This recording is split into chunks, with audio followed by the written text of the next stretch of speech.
To create a new inventory part, go to the gear icon and then go to Products and Services. Click New and then choose the first item, Inventory. There are several key fields when creating inventory. First is the name of the product that you're creating. We're going to enter Turf Edger. Next, we can add a SKU. This is an optional field if that works for your situation. You can choose a category, and then we have to enter our initial quantity on hand. We don't recommend entering a number besides 0 here. You can buy your first inventory parts on a purchase order. We'll enter 0. Then we'll enter the date.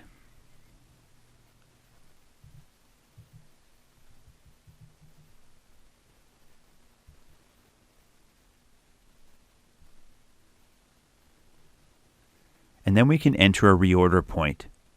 This will remind you on the products and services list when you're low in inventory or when you're out of inventory.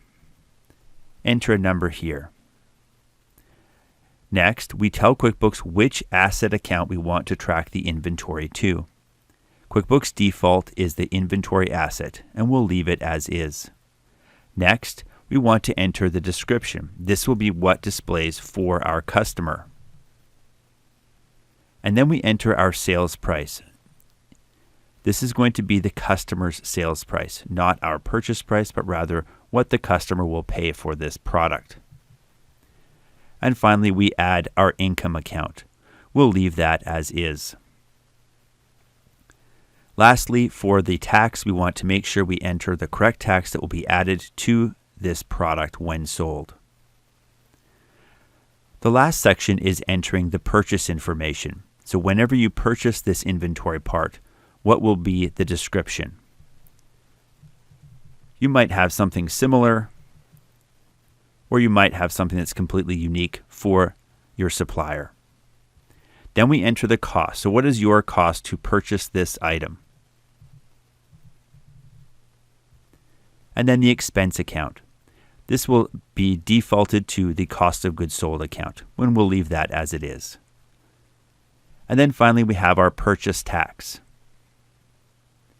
The last field is optional. If you have a preferred supplier, enter it here. That's all that's required to add a new inventory part. Click Save and Close, and you can make your first purchase of inventory.